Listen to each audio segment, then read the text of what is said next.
अस्सलाम वालेकुम students.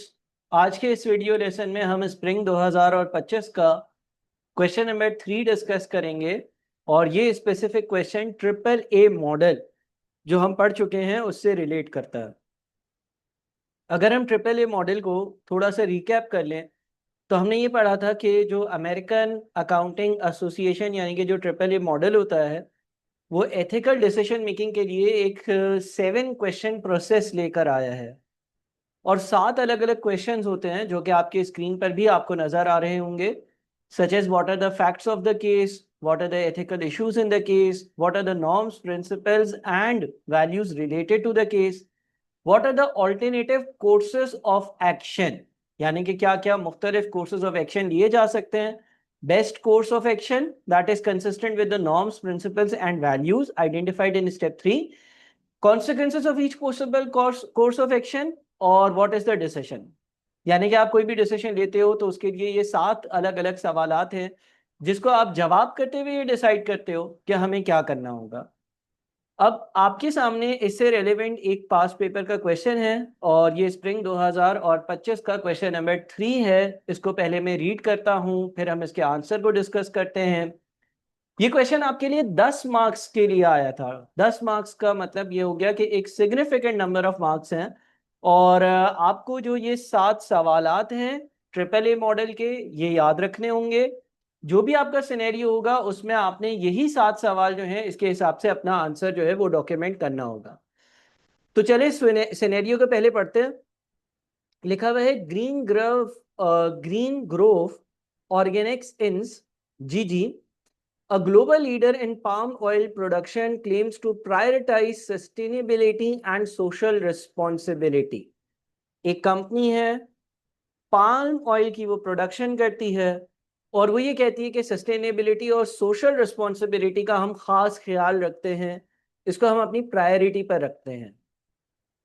However, an investigative report reveals issues such as deforestation, habitat destruction, and forced relocation of indigenous communities due to GG's operations. लेकिन उनके जो operations हैं, एक report बनाई गई और उसमें उनके जो ऑपरेशंस कंडक्ट हो रहे थे उसके अगेंस्ट देखा गया कि क्या किस तरह से क्या ऐसी चीजें चल रही हैं जैसे कंपनी क्लेम करती है, क्या वो सस्टेनेबिलिटी के इशू को एड्रेस कर रही है, क्या वो सोशली रिस्पॉन्सिबल है या नहीं। तो मुख्तलिफ इशूज सामने आए, सच एज के डिफॉरेस्टेशन का इशू सामने आया, हैबिटेट की डिस्ट्रक्शन का इशू सामने आया एंड सो ऑन।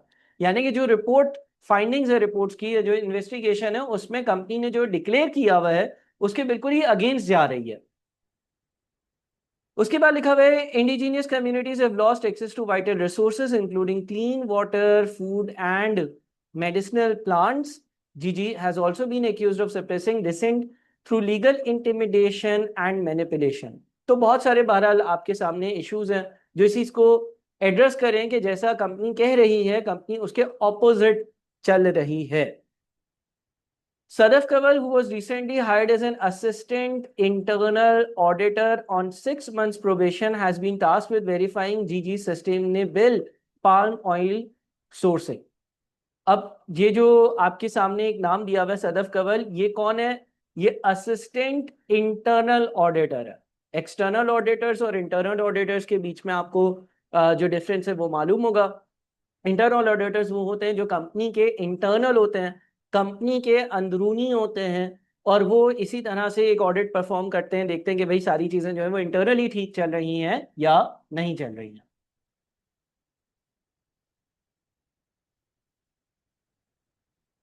अच्छा जी, उसके बाद आपके पास लिखा हुआ है during her verification she uncovered discrepancies in sustainability certifications and no evidence of conservation efforts.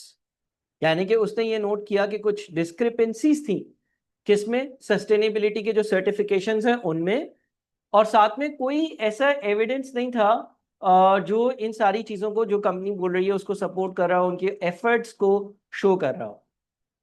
When raising these concerns, the CFO dismisses them by saying, जब उसने ये कंसर्न्स रेज करे, जब उसने ये कंसर्न्स एड्रेस करे, जब उसने ये कंसर्न्स बताए तो चीफ फाइनेंशियल ऑफिसर का एक रिस्पॉन्स आया उसकी तरफ, और वो क्या था? oh, these are just the company's standard practices. Don't worry about them. However, seeing your dedication to work, I will surely recommend a salary measure upon the successful completion of your probation period. यानी कि CFO ने वो ये कहा कि भाई ये तो कंपनी की प्रैक्टिस है, ऐसे ही चलता है, हम जो सर्टिफिकेट्स ले रहे होते हैं और सारी चीजें जो मामलात हैं वो कहने के कुछ और है और करने के कुछ और हैं। और उसने सीएफओ ने ये कहा कि लेकिन ये है कि तुमने माशाल्लाह बहुत अच्छे एफर्ट्स करे और ये चीज़ें जो है हाईलाइट करी, यानी कि तुम्हारी डेडिकेशन है काम की तरफ, तो मैं तुम्हारी सैलरी जो है वो इंक्रीज कर दूंगा, प्रोबेशन पीरियड रिड्यूस कर दूंगा, कोई XYZ बेनिफिट दे दूंगा। ये सीएफओ ने उसको कह दिया। ठीक है जी। तो ये पूरा सिनेरियो है। दोबारा से अगर इसको हाईलाइट करें, एक कंपनी है पाम ऑयल की प्रोडक्शन करती है, वो इस चीज़ को बहुत एम्फेसाइज कर रही थी कि सस्टेनेबिलिटी और सोशल रिस्पॉन्सिबिलिटी को हम प्रायोरिटी पे रखते हैं। फिर उसका इंटरनल ऑडिट हुआ। इंटरनल ऑडिट एक असिस्टेंट ने किया, उस असिस्टेंट का वो प्रोबेशन पीरियड चल रहा था। जब उसने ये देखा कि वैसा नहीं है जैसा कंपनी कहती है, तो उसने सीएफओ को बताया। सीएफओ ने उसको बोला माशाल्लाह आपने बहुत ज़बरदस्त काम किया है, हम आपकी सैलरी बढ़ाएंगे, हम आपका प्रोबेशन पीरियड रिड्यूस करेंगे। लेकिन कहने की कुछ बातें होती हैं और करने की कुछ बातें होती हैं, और कंपनी ऐसे ही चलती हुई चली आ रही है। तो ये पूरा सा सिनेरियो था जो आपने पहले एब्जॉर्ब करना होगा, फिर आगे बढ़ना होगा।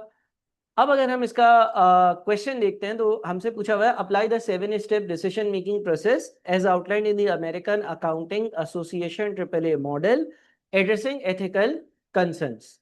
यानी कि वो जो 7 सवाल थे ना, उसकी हेडिंग्स के नीचे आपने जो है उसको एक्सप्लेन करना। अब पहला क्या सवाल होता है कि जो आपका केस है उसके क्या फैक्ट्स हैं।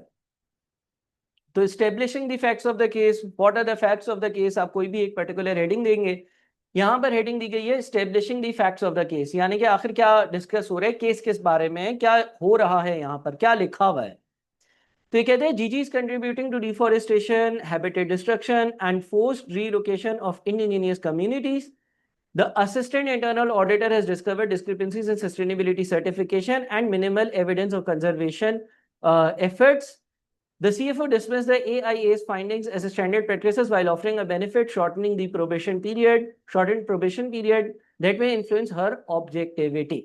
तो इशू ये है कि एक कंपनी है और वो ये XYZ काम कर रही है, इंटरनल ऑडिटर की फाइंडिंग्स में उसके ऑपोजिट चीजें नजर आ रही हैं, और फिर सीएफओ जो है वो क्या कह रहा है। ये पूरा के पूरा जो केस है ना, वो आपने 2 से 3 या 4 पॉइंट्स में आपने यहाँ पर मेंशन कर देना है। ये हम what are the facts of the case, establishing the facts of the case में लिखेंगे, जिससे पढ़ने वाले को ये भी समझ में आ जाए कि आखिर क्या एथिकल प्रॉब्लम्स यहाँ पर आ रही हैं। तो एथिकल प्रॉब्लम्स ये आ रही हैं कि वो जो असिस्टेंट इंटरनल ऑडिटर है उसने चीज़ें एड्रेस कर दी हैं, लेकिन सीएफओ उसको निगेट करना चाह रहा है या उसको कोई कंपनसेशन देना चाह रहा है उसका मुंह बंद करवाने के लिए।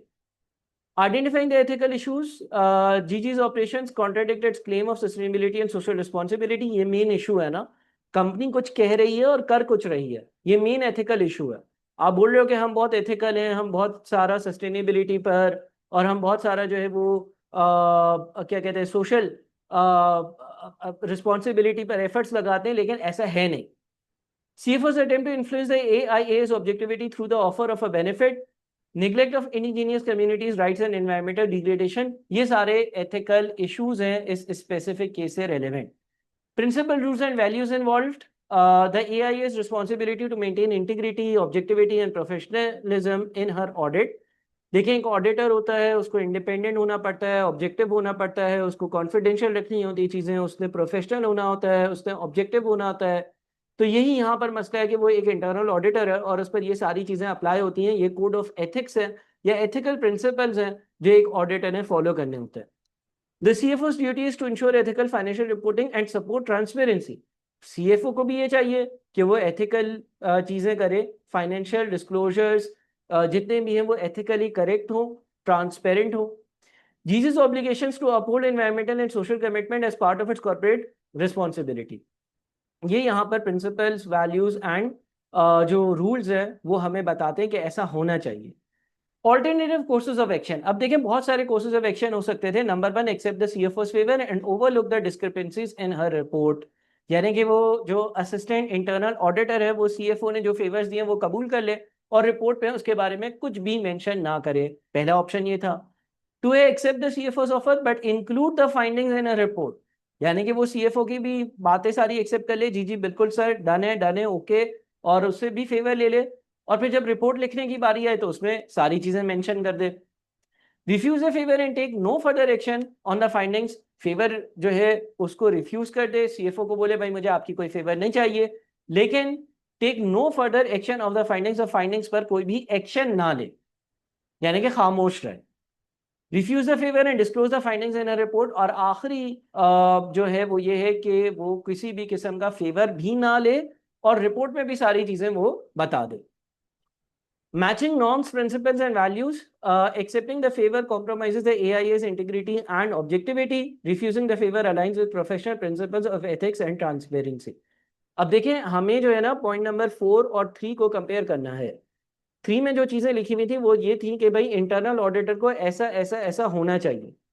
4 का एक ऑप्शन ये कहता था कि ऑडिटर ऐसा हो, तो 5 में हमने यही लिखा है कि भाई जो इंटरनल ऑडिटर है उसकी इंटीग्रिटी और ऑब्जेक्टिविटी के पर शक आ जाएगा, शक हो जाएगा, और उसको फेवर को एक्सेप्ट नहीं करना चाहिए, बल्कि अगर एक चीज फाइंडिंग्स में आई है तो उसको बिल्कुल ही प्रॉपरली डिस्क्लोज करना चाहिए, रिपोर्ट में बताना चाहिए। ठीक है जी। 6 एनालिसिस ऑफ कॉन्सिक्वेंसेस, अब क्या नतीजे निकल सकते हैं इसके। एक्सेप्टिंग द फेवर, अगर फेवर एक्सेप्ट करें, while it may benefit the AIS career in the short term, it compromises her professional integrity and could damage her reputation in the long run. अगर मैंने सीएफओ की effort जो offer है उसको accept कर लिया तो हो सकता है कि शॉर्ट टर्म में तो मुझे फायदा हो जाए, लेकिन लॉन्ग टर्म में प्रोफेशनली मुझे डैमेज होगा।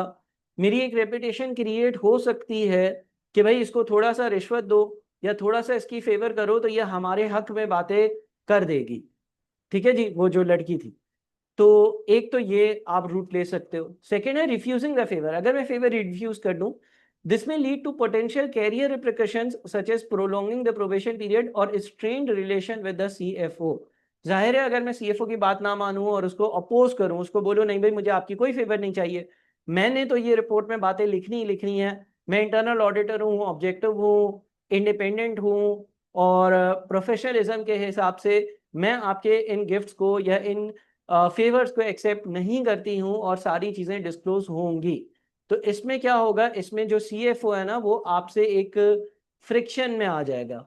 आगे भी कभी अगर आपको सीएफओ से कोई बात करनी होगी, कोई मैटर डिस्कस करना होगा, तो एक फ्रिक्शन रहेगा और आपका जो प्रोबेशन पीरियड है वो भी प्रोलॉन्ग हो जाएगा। हो सकता है कि आपको जो है वो ज़्यादा वर्कलोड दिया जाए या कुछ भी कर कर वहाँ पर मसले आपके लिए क्रिएट हो सकते हैं सीएफओ की तरफ से। Taking a decision or conclusion, the AIA should refuse the favor and disclose the findings in a report. Upholding professional ethics, integrity, and transparency is critical despite the potential personal risk. This decision ensures accountability and aligns with the broader ethical responsibility to address GG's harmful practices. यानी कि अगर एक broader view में देखा जाए तो मुझे ये करना चाहिए कि मैं उस चीज को रिपोर्ट करूं। ठीक है, ऑल्दो उससे मुझे पर्सनली कुछ रिस्क हो सकते हैं, लेकिन मुझे जो है वो ऑर्गेनाइजेशन के बारे में सोचकर और ऑर्गेनाइजेशन के लिए स्टेप्स लेने चाहिए। अब अगर आप ये 7 तो हेडिंग्स देखेंगे ना तो एक ही बात थोड़ा सा घूम फिर कर बार बार लिखी गई है, बट ये किस तरह से इसको सेंटेंसेस में लिखा गया है ये इंपॉर्टेंट है। और आप इस तरह के सवालात को 2 3 4 बार जब तक रीड नहीं करते हैं तो आपको एक दिमाग में मैप नहीं क्रिएट होता कि किस तरह से आपने क्वेश्चन को आंसर करना है। तो मेरी आपसे ये रिक्वेस्ट होगी कि आप ट्रिपल ए के बेसिक्स को रिवाइज करें, क्वेश्चन को 2 3 बार पढ़ें और उसके रेलेवेंट इस आंसर को भी 2 3 बार रीड करें ताकि आपके दिमाग में चीज़ें छप जाएं, आप लोगों को कुछ हद तक चीज़ें याद हो जाएं, पैटर्न याद हो जाए। ये 10 मार्क्स का सवाल था तो आपको ट्रिपल ए के अगर जो 7 क्वेश्चन है वो याद है और उसमें आप 1 से 2 पॉइंट्स लिख देते हैं तो इंशाल्लाह ताला आपको अच्छे खासे मार्क्स मिल सकते हैं। इसको अच्छे से पढ़ें, पढ़कर दोबारा से डिस्कस करें और अपना बहुत ख्याल रखिएगा। Thank you so much. अल्लाह हाफिज़।